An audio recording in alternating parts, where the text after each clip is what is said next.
Bop. Bop, bop. Boo-doop, bop. Tuesday. Tim and Joel pod. Tim and Joel calling it in the ring. I guess. If we must. I mean, what else will we do? I don't know. Pack it in. I mean, no, listen, AEW is still around, and GCW's been picking it up. We're okay. We're okay. There's fallbacks. That's true. And you know what? If you don't want to be a fallback for us, go ahead. Toss a like on this video while you're here. If you're listening to us in podcast form, go ahead. Drop a 5-star review. I'd appreciate it. So would Tim. It gets us a little bit closer to getting into your friends' ears, where I swear to God, we don't always act this way when it comes to wrestling. We're usually really positive human beings. We're usually really into the stuff we talk about. But Tim, I don't know about you. Raw was very difficult. I don't even. Maybe I just don't like wrestling no more. Maybe that's what Raw's done to me. I just don't care anymore. Are you trying to say that maybe we should stop watching? Stop watching what you don't like? Turn it off? Maybe we might have to just change to the good stuff, because there's plenty of good stuff. There's no shortage of it, and there's too much wrestling, and I'm getting sick and tired of it because I just don't care. There's some good stuff out there. Raw broke me. I see people in our chat saying the same.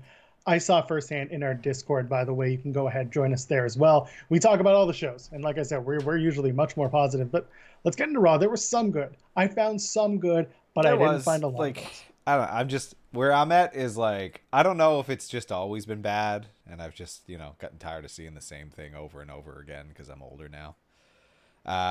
That's a strong possibility.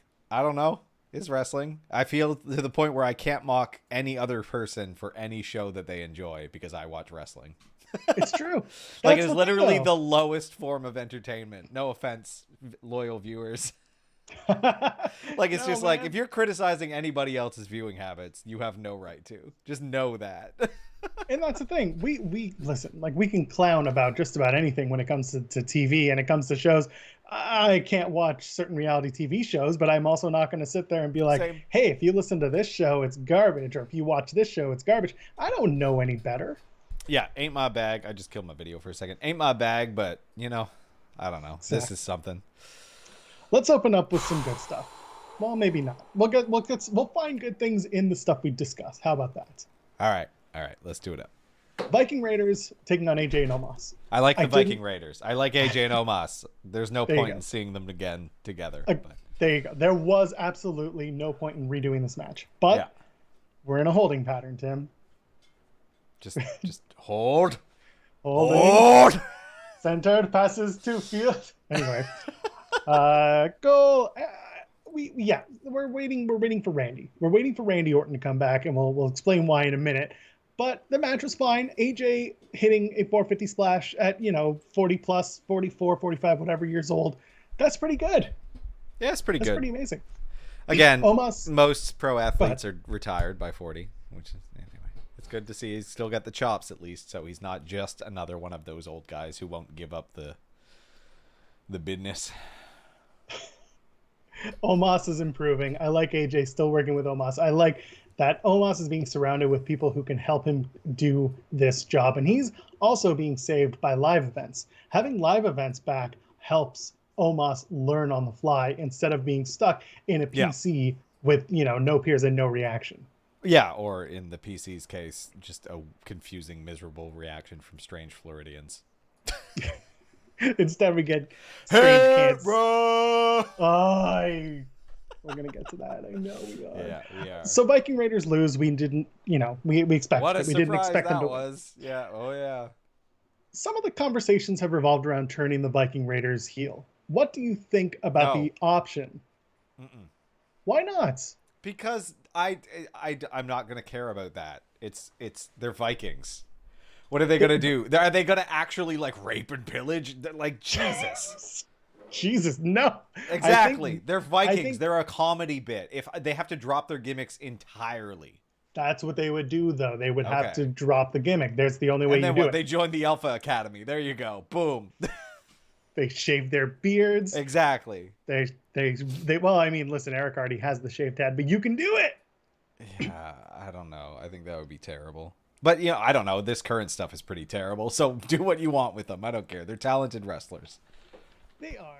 And And I'm ready for something else for the Viking Raiders because they brought him back at WrestleMania. What do we do with them? Nothing. They're so talented too. It drives me nuts. I really, really enjoy them. It's just, yeah, I don't know. The last good program they had, and I even know this was controversial, was the one with the Street Profits. Yeah. Like that And it was the was last time I entertaining. cared. I loved it. I don't know what people's complaints are. If their complaint is that it was too hokey and cartoony, once again, it has been this way the entirety of its existence. Like, Yes, and it was kitschy, but it was kitschy because both teams are kitschy. you watch a testosterone fueled soap opera. You should know this by now. I'm trying something different when it comes to Raw moving forward, or at least when I do another watch through, which I don't do all 3 hours. I'll skip and choose through stuff. Yeah. Ariel Helwani, who many people know is an MMA reporter, but he's also a big wrestling fan. And he had tweeted out last night that he watches wrestling with his kids.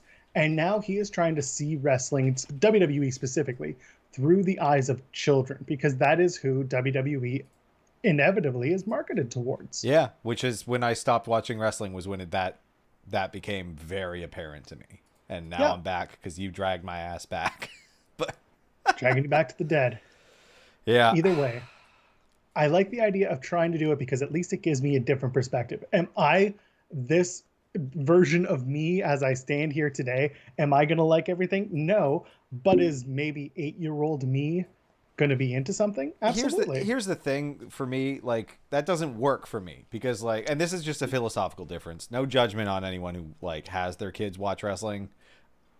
When I have children, I will not allow them to watch this for a good long time because I don't think this is a healthy thing for children to watch. But it's a personal opinion. It's just it's like ridiculously violent and leans too heavily into a number of problematic attitudes and stereotypes and worldviews that I don't think children have the emotional reasoning to properly understand until they're like preteens. So I don't disagree with you. I don't. Yeah, like I truly no child of mine will be watching this because I don't think it's healthy for them. Personally. And I've had this discussion with my partner as well as we prepare to, start having kids and all that stuff. And she is vehemently against me watching with the kid. And I'm like, that's fine. I get it, And I joke to her all the time. I'm like, no, right out of the womb, that kid's going to watch whatever I turn on. It's going to sit there it's going to learn everything about the business right from here. But I agree with you. It is not necessarily something, and again, these are opinions, these aren't facts. This is not necessarily a way that I would bring up my kids, at least not for a while. Yeah. Anyway. Exactly. Like eventually for sure. It's just, I don't like it being marketed to children. I don't think it's a children's show. I think it's better for like young teenagers, preteens, like I said, fine. They grow up. They can understand more complicated, more nuanced things, but like, I don't know. It is something that we're trying to kind of move towards when it comes to like parents involving their kids. It's more that you're doing it as in that 10-11 age range. That's like the youngest that they would be starting. Yeah, I think that's exactly, when WWE sees that as the entry point. Exactly, which is it's a little earlier than I would, but it's not off by much. So right. Well, let's move along. John Morrison and Riddle had a really fun match, as we expected. It really shocks no one that these two can go and that there's a lot of chemistry. And Riddle was cheered heavily. People were really into it. Yeah, I think he's over. Like it's a funny bit. He's RVD, but openly RVD. He doesn't have to hide it. And also, he got the John Cena rub last week. Can't forget that. Came out and did the thing, and that helps. I think, perception is reality with something like that. Cena was also at Raw, was not used on air, which I found perplexing. What? He was there and just didn't use it? What the fuck? It's very strange. No idea why. Creative had nothing for him. Sorry, John Cena. Yeah, exactly. Go hang out in catering, and we'll call you at 11. Just do your thing, John. Make sure to run any ideas you have by Vince. Yeah, exactly. But do it before 9, because once the show is written, it's done. Anyway, John Morrison was also really over with the crowd, and that was a little bit shocking to me because John Morrison came back, immediately went to The Miz, and next thing you knew, he was just in that random tag team. Bad Bunny, baby. That did it. I think it put them both over. I really think it put them. It was him with the Canadian Destroyer. So that's true. Receiving it, but when you're receiving it, you're the one doing half the work. But like nostalgia fans from 10 years ago who may be coming back to wrestling, few and far between as they are, they may be into John Morrison. Yeah. Because if you're following him, he went away, he came back, he made a name for himself in a couple of other promotions, and he was popular when he was in WWE, but he was never seen as the main attraction, which is fine. I don't think John Morrison cares. No, he never did. He's happy to just go out there and do his best, do the work, look good while doing it. He does look good when he does it. They're backstage before the match, and AJ and Omos walked up to John Morrison and Miz, and AJ, John Morrison, and Miz start hatching up a plan as Omos blocks the camera. Yeah. I loved it. Yeah, it was good. So silly, so stupid. That was all right. Good little bit. I feel like, Raw did have a lot of good little bits. It's just so... like they were really rationing out the plot development this week. It was just like, okay, just a little tiny bit because we got to spread this out over 3 weeks. Yeah, it's a slog because they've got now 3-4 weeks until SummerSlam, and there's so much stuff that it's going to change, and we're going to get to that very shortly. John Morrison in the match saves his finish doing Starship Pain, almost gets himself caught on the ropes. As always. Ooh. But he recovers. It's always he hits pretty the hairy. Move. Yeah, it was. He hit the move. He got it. Riddle gets beat down post-match by Omos and AJ because Randy's coming back. Yeah. That's really all we're doing here. Riddle. Why is Randy out? Where is Randy? What is going on? Do you know? Does anyone know? Unavailable for the last few weeks, as Fightful Select has put out. They're hoping he's back next Monday. So, fingers crossed. I would love to see this continue. Just move forward. Let's go. Yeah. Speaking of moving forward, Nikki Ash and Charlotte. Nikki ASH, as we have been conditioned to call her. Beaten down just clubbed me with that awful idea. So Charlotte comes out. Nikki comes out at first, and she does. Nikki opens Raw. Yeah, she's very excited to open Raw in the blandest way possible.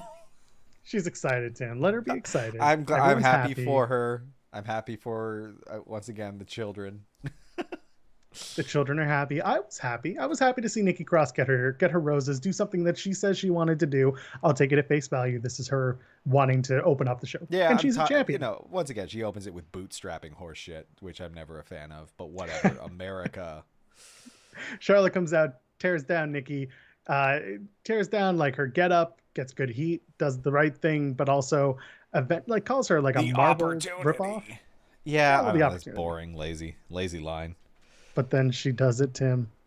What's she doing? She cuts an all you people promo. Yeah, she did. She did cut an all you people promo because it's We're all back, those baby! people. They created the monstrosity of Nikki ASH. Oh baby, we are back. So Rhea comes out. Rhea's in the middle of all this thing for some reason. I don't know why. But troll Rhea again with just that shit-eating grin, doing nothing. What was her? Something was on her top that people were pointing out. It was like, did you summon me or you summoned me with a question mark? Oh, I hope they're not trying. Okay. Cool. I was like, what is the Bubba Beetlejuice? She's Beetlejuice now. By the way, speaking of Beetlejuice and other characters, I did like Nikki actually explaining her character to the crowd because it's nice to reaffirm. She's like, I'm not a superhero. The reason why I call myself almost a superhero is because when I dress like this, I believe I can achieve things. I'm fine. Again, I'm fine. Yeah, I agree. I think that's better than saying she is a superhero. But we've already seen that too with the Hurricane and Mighty Molly, right? No, Hurricane thought he was a superhero. And he played it up. SHIT. No, that's what I mean. We've already seen the opposite, so they can't do that, right? Like so you're saying making it more meta is a better approach in this case. I think so. Yeah. I think so. Gotcha. I think the more they drift away from over spooky shit, like it's difficult to pull off nowadays. So we're waiting again. We're waiting again, Tim. Yeah, we're waiting for another A+ player. This time we're waiting for Becky. I'm guaranteeing you this triple threat match is not going to happen at SummerSlam. That's a strong guarantee. I would. It doesn't seem like it will. It will become Becky is matches. imminent. Ooh. The only way that this sticks as a triple threat is if Charlotte wins the title at SummerSlam, and the next night on Raw, if Becky has not shown up yet, Becky comes out, and now that feud starts. Is it the same city? They do the pay-per-view, then they do the Raw? No, they're Vegas, and then I think they're San Diego or somewhere in California the next night. Yeah, I don't know then. Yeah, not the next night, 2 nights later, because Saturday, SummerSlam. Oh yeah. Yeah. Okay. SummerSlam's on a Saturday, TakeOver's on a Sunday. Who knows? Yeah. Being asked if Becky's interested in coming back, she is. She is interested in coming back. The plan is to have her come back pretty soon, actually. The plan was to have her come back the week that Nikki won the title, but instead they decided to pull an audible and do Nikki with the title. Because again, I assume Vince saw the calendar, said, "Oh, we got 5 weeks. What do we do? Dilute." So what does he do? He does what Vince does. He's got 5 weeks. He gets confused with himself. By the way, there's been 5 weeks between pay-per-views for years, and this is what he's going to do. He's going to go with the match and then change it in the last second, and there you go. That's what it is. Triple threats are absurd. Triple threats are useless. The only reason they do triple threats is because they don't want one person to lose. Yeah, I don't know. And Sonya's justification was awful. The only logical thing is to give you 2 losers a rematch. But first we have to have a match to determine whether or not you should get another match to determine whether or not the third match should be for the championship. Yeah, and Charlotte wins, and Nikki's proud that she as the champion couldn't win. I hate. It was awful. That whole post-match promo was garbage. It's just like, no, I don't care. Like, what are you accomplishing things or are you not? I don't know. Like, I'm all, whatever, dust yourself off after your failures, but like, I lost, and that made me realize that I can win. I was like, what? you lost pretty bad. Like, on the sports side of things, it makes no sense. No. On the wrestler superhero gimmick side of things, the only way it makes sense, and I hate having to do the mental gymnastics to get here, the only way that it makes sense is that she is a superhero. She wants to avenge the loss. She thinks she can get a little bit better by getting a little bit down, and she just got down, so now she's going to plow through the competition and she's going to win. But the problem is, if she wins next week, all it's going to be is some sort of distraction or roll up. Yeah, it won't be through her own capabilities. It just smacks of like bullied nerd platitude. That's all this feels like, and it's just like, I can't relate to this. Sorry. So let's say Charlotte wins at SummerSlam, and they do the Becky return the next night, and then at the next pay-per-view, it's either Night of Champions or Extreme Rules. I honestly can't remember because the calendar's switched a bunch. Either way, the next show, what happens to Nikki? What do we do with her? Because she's now lost the Raw Women's Championship. She shouldn't get a rematch unless they're going to do a thing where she doesn't get pinned. Charlotte pins Rhea, and then Nikki's out. And then, what do we do? How do we deal with Nikki? She goes back to jobbing. They job her. They just put her out there to build other characters. That's what happens. Because that's where you go with. That's what happened with the Hurricane and Mighty Molly. Like, they were jobbers. And the only rub that Hurricane had was when he interacted with The Rock and did the few weeks. But there was no championship around that. That's the high point. Yeah. That's the high point. And then you get some mid-card titles that you might hold very briefly in almost every case. Like, I don't think the Hurricane held anything for a long, long period of time. He had, like, the European Championship, I think, and the Cruiserweights. Then the Cruiserweights. He never had Intercontinental. Oh, my God. So he didn't even have the IC, so okay. Either way, so Nikki is basically just given the rub for about a month, is what you're thinking. That's what I'm thinking, because that's what happens with characters like this. Like, I don't think it's going to be... I don't think it's going to... Like, she's seeing the push right now and optimistic about it, right? But it doesn't end well with this. I don't think that it holds favor. There's currently, like, as many people have pointed out, still no merch. Yeah. And I don't know that it'll move when it does come out. Well, no, because they're striking way too late. You're right. Mm-hmm. And what could, even if they had waited and done something like cash in around Halloween, there's your answer. There's your merch opportunities. No kid wants to be almost a superhero. They want to be the superhero. And they've got plenty of characters who are superheroes, right? They're gonna go for that person's merch. Yeah, but who else wears cape like that? You'll get the odd like shy child that will be into it, but they're not gonna be big merch movers. Oh my goodness. So, unfortunately, you're right. Yeah. Let's move on. Yeah. To our real superheroes, Bobby Lashley and MVP. Yeah. The Almighty. They're gods.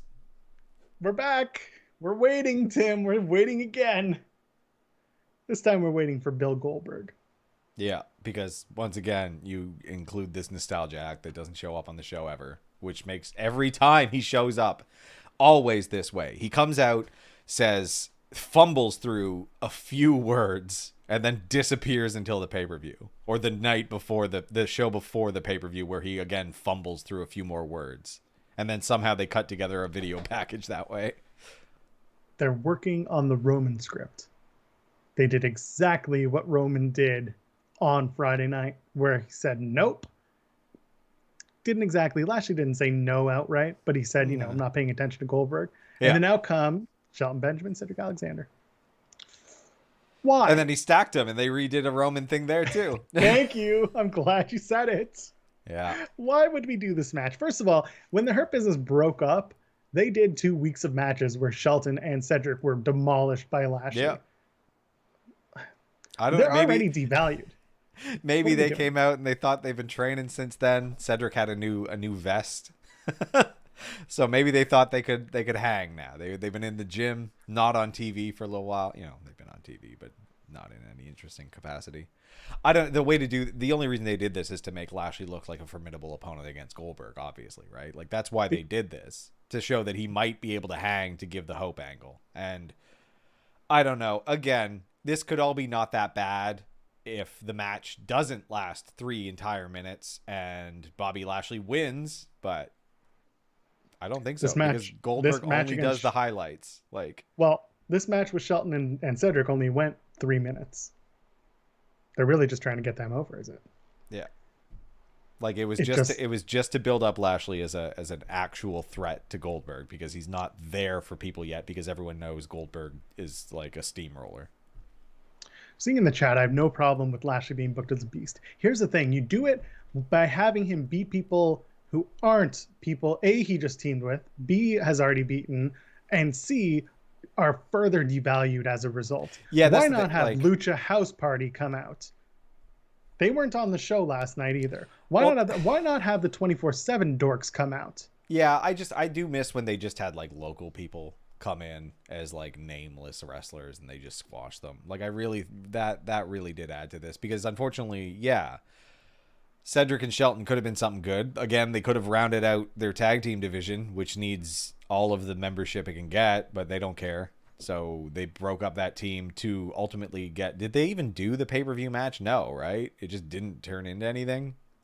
Oh, the multiple Shelton Cedric matches? Yeah, they had multiple matches, but it never paid off. Like they never did the blow-off match, so it's just okay. Then Cedric almost feuded with Jeff Hardy. Almost. Yeah. They did have one local talent show up last night, and that was Jinder's lawyer. Yeah, that's true. Yeah, I assumed.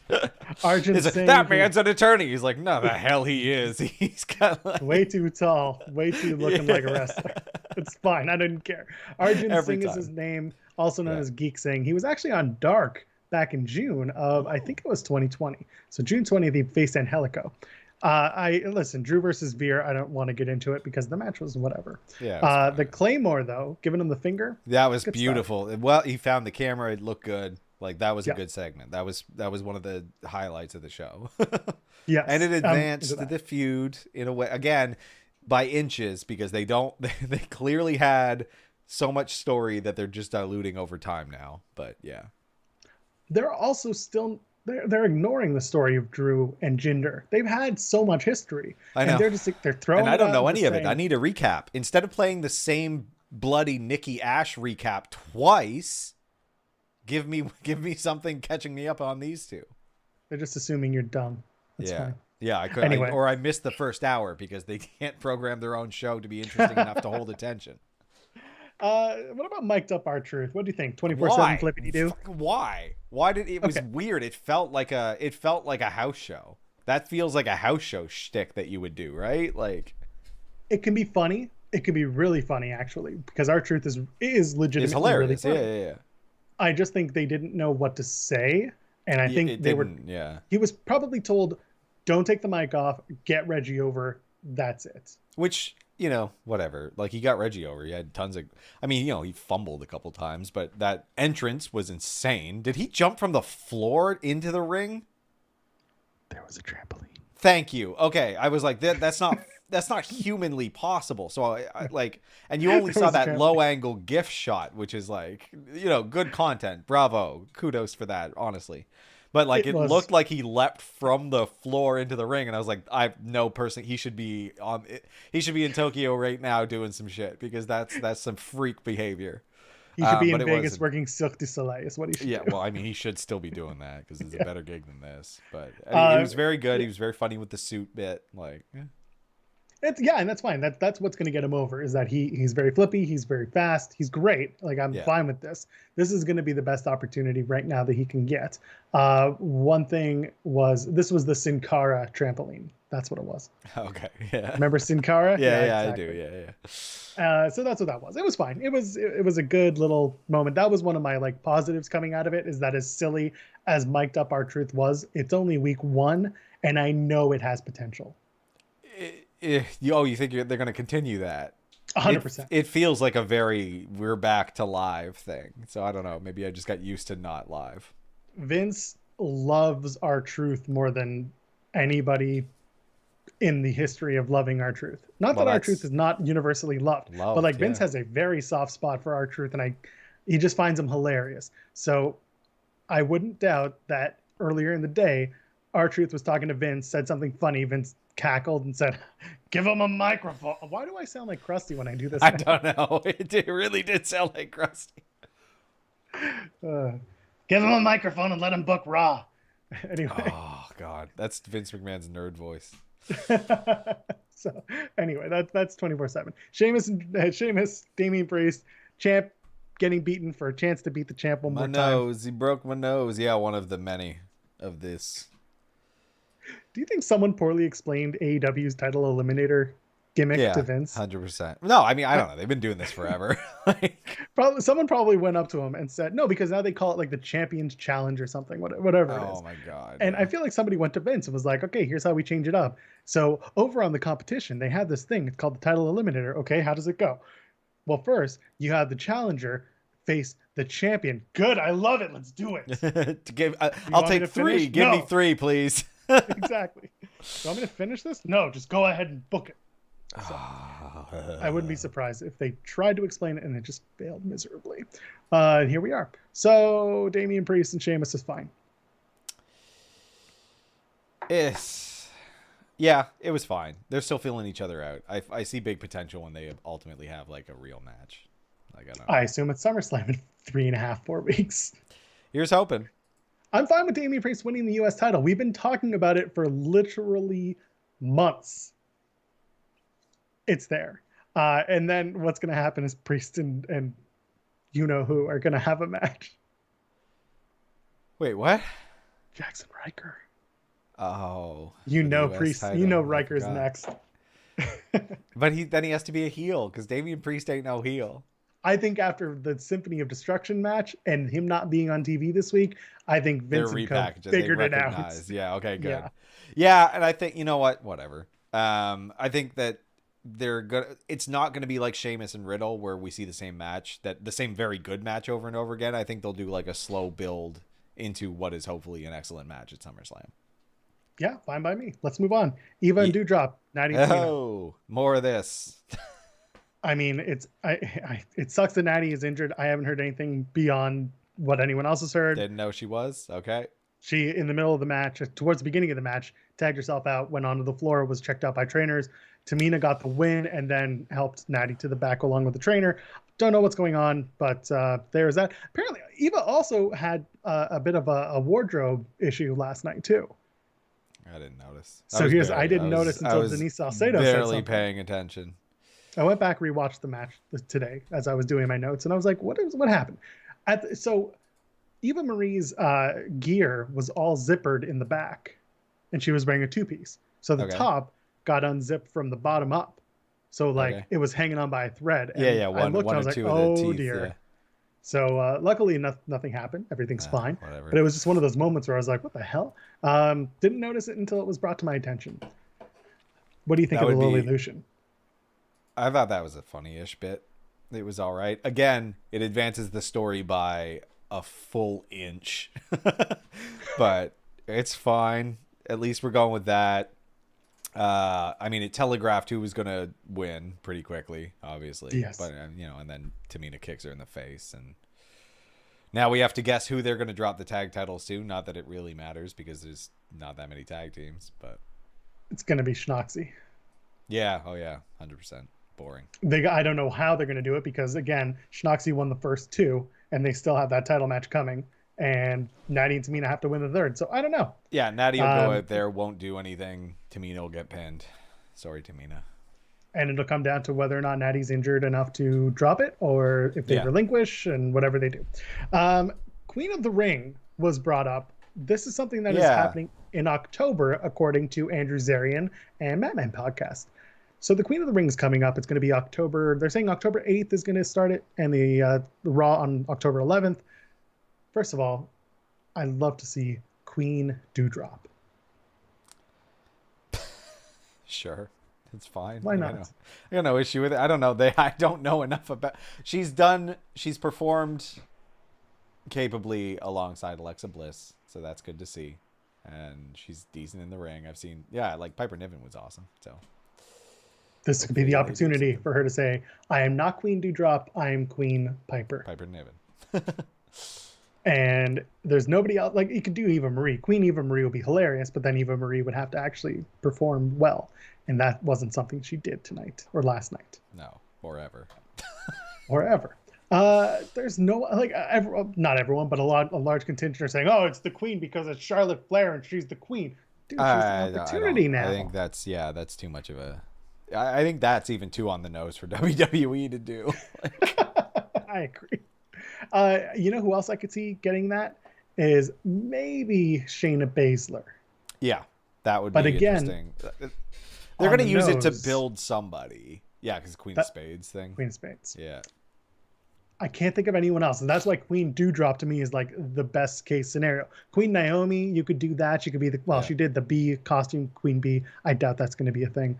But yeah, I like that it's an open field. I'm fine with that. But it won't be Charlotte. I'm 99% sure. Yeah. If they do Charlotte, then I have so many questions. Oh, yeah, like what are you doing? Because those things are very useful in building new talent, right? Like that's mainly what that stuff is for. So it's building new talent. It's also giving a new coat of paint to a talent who doesn't have a defined gimmick now. So I see like someone in the chat saying, yeah, exactly. Well, again, Baron Corbin was made King Corbin because Vince said, why have a Baron when you can have a king? And next thing you knew, you had King Corbin.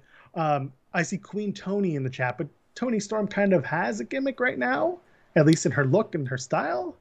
Is it enough? Be interesting. I don't think well, that's the thing. You can do the Queen of the Ring thing without doing the lame ass actual queen. What are you talking about? This is WWE, and you know better. They can't do it every single time. They didn't do it every single time for King of the Ring. So yes, they can.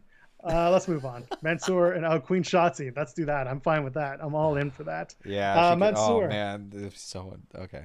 Mansoor and Ali taking on Mason T-Bar. Mason T-Bar are the best delusional heels, and I love it. Extinction. Call them Extinction. What are you people doing? They did your favorite promo again. I know. They're doing it. Like, what are we doing? You know what? This is all building to Mansoor and Ali winning the tag titles in Saudi Arabia. Once again, Matt Mann and Andrew Zarian. October, Saudi Arabia. We're going back, baby. Anyway. All right. Cool. Everyone's complicit. Speaking of everyone's complaining, Cross and Keith Lee. Someone had to lose. It was so fun.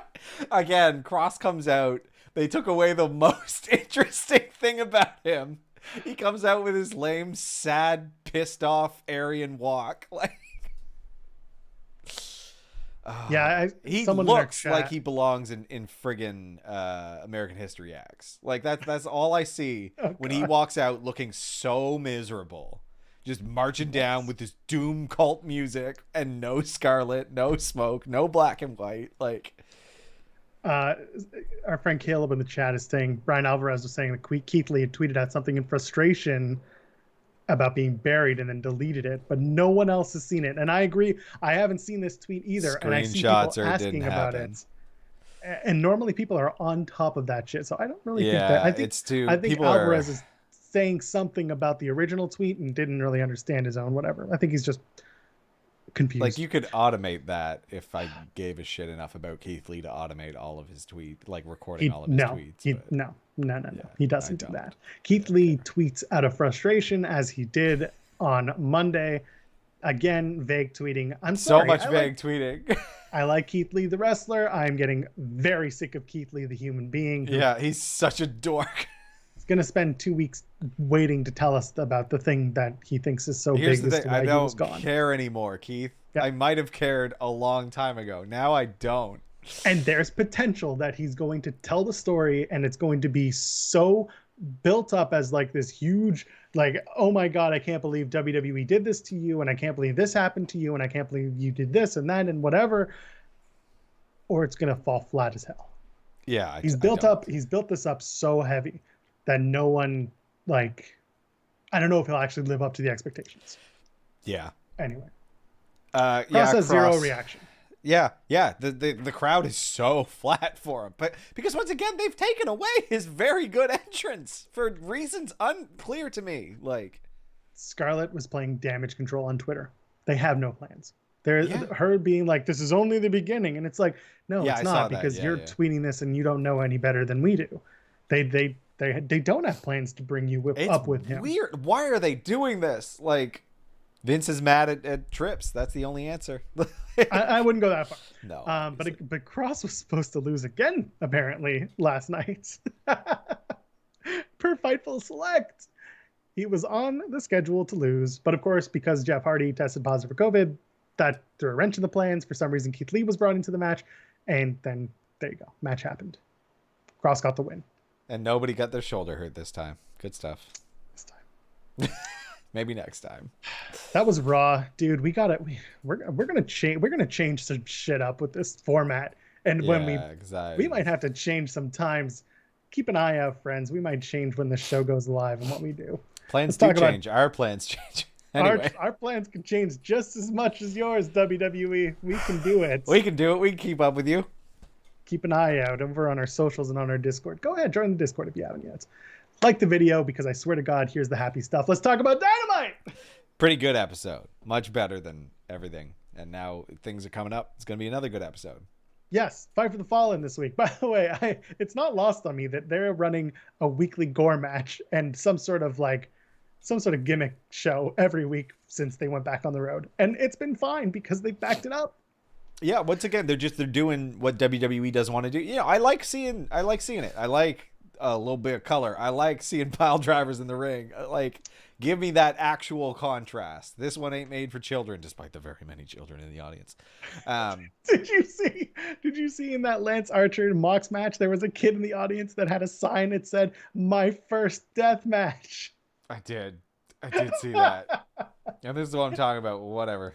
Y'all can start him young. Yeah, well, I mean, you know, you got to make Florida man doesn't come out of nowhere, sir. Well, no, they're not even in Florida. That is Texas, yeah? They're in Texas Texas, whatever. Texas. Similar. All right, Painmaking Chris versus Nick Gage in the Labors of Jericho, Chapter 2.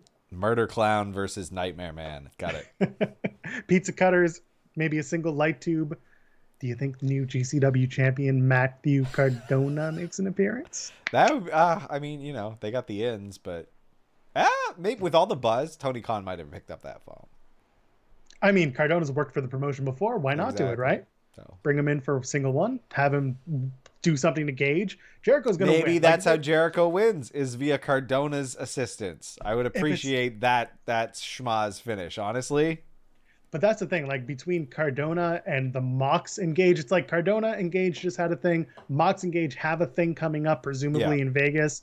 They got to get to that, and Mox just lost the title, so this is a good way to get him back on the case. I don't know. There's something. Just there. have everyone come out and beat the shit out of Nick Gage so that Jericho wins. Pretty much. Just like the many enemies of Nick Gage. What are the odds that Nick Gage takes out MJF after he loses the match? Oh, God. I don't want that. No. Leave that alone. He's busy enough. Well, and once again, I don't think that Nick Gage is going to be an AEW feature player. I think they'll pull him in here and there, but I don't think he will be working with them consistently. They're doing it because of the stories and the stuff that Mox is doing. And also there's a buzz around having him come in. People have been wanting it since pre-pandemic, so this was the time to do it. Everyone was shocked last week when they said Nick Gage's name and he comes out with his pizza cutter, which I left in the drawer. I forgot it. It's fine. Anyway, whatever. It's fine. I'm fine with that. It was really cool having Nick Gage, and I'm excited for Wednesday for that. I'm also excited for FTR versus Pride and Powerful. This is the first match of, I assume, 5, because we've been talking about it, and I got to will it into existence. Yeah. FTR's home. Match is going to be at their homestead in North Carolina. North Carolina, yeah. Woo. I can't even make fun of North Carolina. I know nothing about North Carolina. Barely. Some nice people out there. I'm sure there are. Well, there's nice people everywhere. People are people. Yeah. Florida, There's nice people in Florida. You got Miami. There's some nice people there. True. That's true. A lot of neon cocaine. So a best of 5 and maybe a gimmick match at All Out and or at Arthur Ashe Stadium. Because I assume if you're going to do a match on FTR's home soil, you've got to do a match on Proud and Powerful. 100%. Yeah, I think they're building, like you said, like best of 5. They're gonna drag this out. They're talking about each other's mamas, their upbringing, getting deep, putting each other on some sort of trial basis every single time they talk. Presumably FTR will both bleed horrendously from freak accidents again because they can't seem to not bleed. Oh, I wonder. I don't think they're gonna let that happen again. They really gotta not. He keeps getting busted open. Yeah, I think if they do get busted up, I think it'll be hard way because Jericho and Gage has to be the only blood of the night to make it really impactful. Let's move along. Ricky Starks has his FTW Championship celebration. Yeah, we get to see what that celebration is going to be. It'll be nice. It'll be great. I'm not going to do the hook gimmick because we're short on time. Do you think Mrs. Cage shows up? Who's Mrs. Cage again? His Melissa wife Santos. Oh, is she? I know she's a wrestler, but I don't know. Maybe. She's been a ring announcer. She's done stuff for Impact. She's done stuff for Lucha Underground. Is Ricky Starks going to be like? Is she going to be partying with Ricky Starks? How does this work? Well, he made an allusion to wives. Yeah, he did. The W. Which, I mean, man, they really don't know what that W refers to because they kept saying the FTW World Championship, and I understood. It stands for wife. if that's the case, sure, perfect. You can say the FTW World Championship, but if it's like I don't know, it doesn't make much sense. Either way, we'll look forward to that one. Christian Cage and Luchasaurus and Jungle Boy take on Hardy Family Office and Angelico and Private Party in 6-man tag action. Totally forgot this match was happening until I found it. The turn, is it coming tomorrow? Christian Cage gonna beat everyone up? I think it's still a little ways away. I don't think we're there yet. So too. Yeah, fine with me. I got nothing else to say about this match. It's happening. No, it's fine. Jungle Boy looked a little concerned. That's about it. Same thing. Like Thunder Rosa and Julia Hart is apparently announced. Cool. Thunder Rosa is all elite. We talked about this last week on our Sunday show. Yeah, great. She'll win the match, and then that'll be that. For the IWGP US Heavyweight Championship, the new champion Lance Archer takes on Hikuleo from New Japan. Excited for this because I haven't seen Hikuleo much, but I'm excited for any child of Ming to attempt murder on someone who is ready for murder. Yeah, this sounds like it's going to be really interesting, I think. Yeah. It's good. It's good that AEW has found a way to give itself secondary championships and round the card out and round the stakes out without introducing a billion championships like the WWE by using other people's championships. You're right, and that's the thing. They're using other people's championships, not making them sound, because it's not the IWGP Heavyweight Championship. It's the Nope. U.S. title. It's Yep. almost their tertiary program. Well, when they had the Intercontinental Championship, it was the tertiary. Now it's their secondary. Either way, this New Japan AEW relationship of sorts, it's heating up in the best possible way. Yeah, it's good. It's really good stuff, and I think it's helping both people in this. Like, this is actually a two-way street, unlike Impact. Oh, Impact. Which is, it's helping Impact and not at all AEW. But, like, I don't know. I guess they stand to gain very little other than the Good Brothers coming out and swinging their belts. Yeah, exactly. Tony Khan makes an event announcement. Listen. If the Punk rumors are true and they want to pick up steam, announce the United Center in Chicago as your next big quarterly event on TBS, or you have Revolution announced as the location in, I guess that's February. That's far away though. That does seem far. I don't know. Yeah. But Tony Khan making an event announcement. We'll see. They are donating $100,000 to charity because of the Fight for the Fallen stuff. So that's going to be cool. I'm sure that'll be part of it. And finally, the main event, the Elite take on Adam Page and the Dark Order in a 10-man elimination tag match. I am very excited for this. This is good. They're going to give this match time. They have to. Like, it's got to go 30 minutes with 10 of them. Oh, yeah, 100%. And I mean, it'll be good. They'll make use of every bit of it, I think. I hope so. If Dark Order and Adam Page win, the all-out matches are set, the tag titles and the AEW World Championship. It'll be Adam Page and Kenny Omega. And then for the tag titles, this is where it gets interesting. Silver, Reynolds, Uno, and Grayson are in this match. On BTE, they kind of hinted at Uno and Grayson getting it, but they kind of teased, like, I don't know who will take the AEW title match. I think they should introduce the Impact titles as another set of championships to bring in and challenge. 100%. And do it at another event. Do it at Bound for Glory. Yep. Right? And have Silver and Reynolds get the match against the Good Brothers. I think that would be very, very, very good. Like, that would be so interesting. You could build it all up. Give everyone the titles. Then the rest of the Dark Order can compete for them amongst each other. the best of the best of the best. Yeah. Maybe Brandon Cutler will go after one of those titles. Anyway, watch BTE. It's fun. Is there anything else on Dynamite? I think that's it for my rundown there. Now, someone asked earlier about if I was talking about Cash or Dax. Which one's the bald one? Is it Dax? Dax. Think of Dax. Yeah, he's the one who keeps busting his damn head open. Well, when you got no hair, it's hard to cover up. I don't bleed that much from the skull. All right, we got a few minutes. NXT. We're not live, pal, this week. Oh no. Well, here's some matches going on. We're SYFY. They're on SYFY. We're not gonna spoil anything. So if you're listening before you've watched, we're not spoiling. Let's get into it. Pete Dunne, Oney Lorcan are gonna take on Tommy and Timmy. It'll be a hard-hitting affair. Looking forward to that. It looks like after last week's Imperium cut-in during the MSK promo that we're going towards. They don't respect them having any joy. What does MSK stand for? I think it means, like, I think they came up with it and, like you joked, middle school kids, but they're never gonna say that ever. Whoa, the marijuana smoking kids. Yeah, could be that. Yeah. There were so many. We've done this bit for weeks, and now it's just in the ground. Joe Cross, Regal. Oh, not Regal! No, look what they did to my boy. They laid him out in the street, man, in the parking lot. Yep. Just someone called Jeff Hardy. Damn it. Well, not for 2 weeks. Joe. No. Get him in there. I have a feeling that Cross might not be vaccinated. Jesus Christ.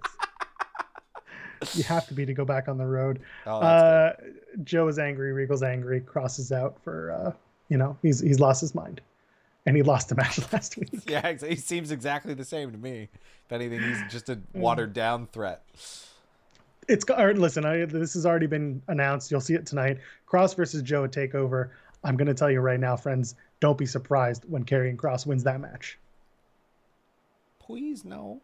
Just don't. Just saying. Though. Yeah. Let's talk about Grimes the Butler, because Drake Maverick did it, buddy. Yeah. You called it. That was you. He got his ass beat for it, but yeah. But you got it. You said he was going to defeat LA Knight, and he did. Yeah. He was too busy. It's hard to manage people and win your matches, you know? Are we going to do a third match for Grimes and Knight down the road? What do you think? I mean, I guess, yeah. Grimes seems totally content to be his butler, though. So what are they going to fight about? Like, Maybe it's for the emancipation of Cameron Grimes. oh, oh no. Okay. Listen, I know that sounds awful, but it's the first thing I thought of.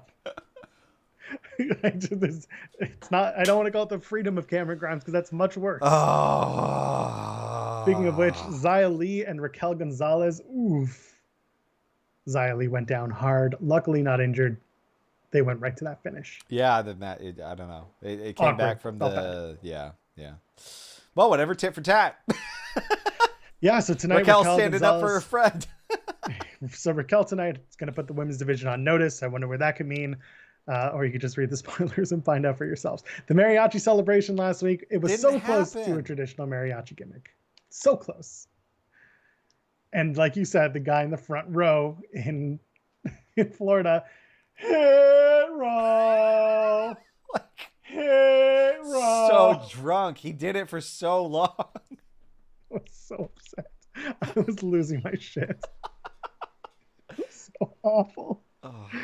They can't do the same 6-man tag that they just did with Bronson Reed and all that because they can't do the same, putting up the tag titles and the North American titles down the line. It wouldn't work. Yeah, so I'm fine with just doing Escobar and Swerve. And it feels like we'll get to that. Yeah. And it'll slap. And there's no reason at all, actually, to call up either group to the main roster anytime soon. No. Moving along, Carmelo Hayes, Josh Briggs in the breakout tournament. Last week we saw Odyssey Jones defeat Lin-Manuel Miranda, also known as Andre Chase. My wife didn't see it at all. She's like, "No, you're crazy. What are you talking about?" You tell your wife to get some glasses. Tell her I said hi. Yeah, okay. The match was a bit clunky, almost had a disaster spot in there. Chase flipped around, saved his neck, literally saved his neck. Yeah, Odyssey Jones got star potential. Can see it like right away. Coming down, music's good, looks good, and he's got the potential to. He didn't really sell his finisher well. Like when I say sell, I mean like just perform. But his finisher looks interesting because he basically held the dude up, turned his body, and then did like a sidewalk slam thing. Which like if you can get that to look a little bit more interesting. Obviously, you won't be able to do that to absolutely everyone, but a 400-pound dude can do that to a lot of guys. And I think that could be a really cool finish. And he's got a look. It's good. It feels like the finals are going to be Odyssey Jones and Duke Hudson, or Duke Hudson and Carmelo Hayes. Yeah. That's what I think I'm more interested in Jones versus Hudson, but yeah, I don't know. I'm not that excited about Carmelo Hayes. He feels really generic, and was he the one who did the ruthless aggression bullshit? Yes, that was him. No, I'm already not into him. But again, going back to the way that they did the last breakout tournament, the guy who won was ACH, right? Yeah. And stuff happened, and he left shortly afterwards. But I don't think they saw in him what they potentially saw long term with everyone else. Yeah. So having Hayes win this and get a title shot or whatever they're going to do as a prize, that kind of moves Hayes to the top of the ladder, and it's like, use it or lose it. That's the thing. I think if anyone needs it out of this group, I think it's him, or maybe Chase, but that didn't happen, obviously. So I don't know. We got a lot of potential in this. It's a good crew, good group of people that I'm really excited to start seeing like how they turn up for. Caden Carter, Casey Catanzaro take on Jessica Maya and Frankie Monet. Aaliyah is out. She's gone. She did the kisses. She's done. She's up to the main roster now. She's left the Robert Stone brand because Frankie Monet is apparently leading the Robert Stone brand. Is what I did not expect was for Robert Stone to stick around, and it is, like I said it last week, it's still so good. He just looks so beaten down. I'm going to say something. Let's have Robert Stone join the main roster as a rich man who manages Baron Corbin. I think that'd be really good. I think he's great on the mic. I like him a lot as a manager. I think they should pull him up, make use of him. The problem is Baron Corbin is also really good on the microphone. So that would be either like disastrous. He doesn't need it. Fine. Like, yeah. But the thing is, like, they can play off each other, right? Like, you have, like, a guaranteed partner that you can actually develop a strong rapport with without actually being in a tag team, which can be, I don't want to see Baron Corbin in a tag team. Although I guess maybe we're getting KO Corbin. But Imperium, that's Marcel Bartel and Fabian Eichner, take on Hit Row. Hit Row. I guess they're going to beat them. Top Dollar and Ashanti the Adonis. I assume Legado del Fantasma gets involved. Yeah, course, 100%. Yeah, kind of a thing. So okay, you do Imperium. They're getting in on this Hit Row Legado business. Let's say, do we add MSK? Do we add Dunn and Oni Lorcan? Do we add Timmy and Tommy? Like there are tags again in NXT. I don't think Timmy and Tommy feature into their conversation of not being serious enough, because these are the joyless Matt is sacred people. True. Like it's same with Dunn and Oni. I don't think they fit that. I think that the three that they laid out are going to be the people that they're going to spend time killing while they get to MSK, right? Like Legado interferes this week. They take issue with that because they couldn't win with honor, so they fight them next week, and then eventually we build up to MSK. You can always check the spoilers if we're right or wrong, because I don't know what happens next week. I have not even looked because I don't care. Finally, Adam Cole. I care about this one. Adam Cole, Bay, and Bronson Reed. I am all in on Bronson Reed going after the NXT title. Now, I know I just said Karrion Kross defeating Samoa Joe at SummerSlam TakeOver, but what if Joe did win and we have Bronson Reed and Samoa Joe for the title? That would be very, very good. And you could do it pretty easily. It doesn't need to be like a grudge match. You could have Joe take the title off of Kross, and he's like, well, this is kind of unethical. I can't hold this. Who is the first reasonable competitor to step up? Bronson Reed, you've done good work. Step up. And then they do that. But keeping in mind, Kyle O'Reilly's not done with Adam Cole. Baby. Cool Kyle's getting his groove back. Yeah, Cool Kyle's going to get his match back because he's got to go into Chapter 3 with Adam Cole. Baby. And it needs a stipulation. What are you going to do? You're going to do loser leaves NXT? To the death. Ooh, death match in NXT. Yes. Blood and guts. Actual death. Heart stop. Have a doctor on hand. I mean, wouldn't that be funny? You get a guy with a stethoscope to run in and do check. Adam Cole knows a doctor. There you go. Maybe she can help. I don't know. Not the stethoscope using kind. They're all the same. Doctors and dentists, they're all the same. They're very different. It's all age old feud. It's a conundrum. What's not a conundrum, folks, is tossing a like on the video. Thank you for hanging out with us.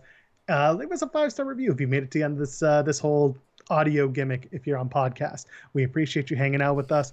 Friends, let's start. Tim, where can they find you on the internet? They can find me at TimStoneP, TimbStonep on Twitter. If Also you're other live places. watching us right now, check out Cassidy Haynes' bodyslam.net. You can go ahead, and he's got a big exclusive he's working on dropping tonight. That's going to be good. You can leave us a 5-star review on any platform that you listen to podcasts on. We are at Tim and Joel Pod. I am at Joel Pearl, JoelPearl. And friends, enjoy NXT. I'll see you on Sunday. Cheers.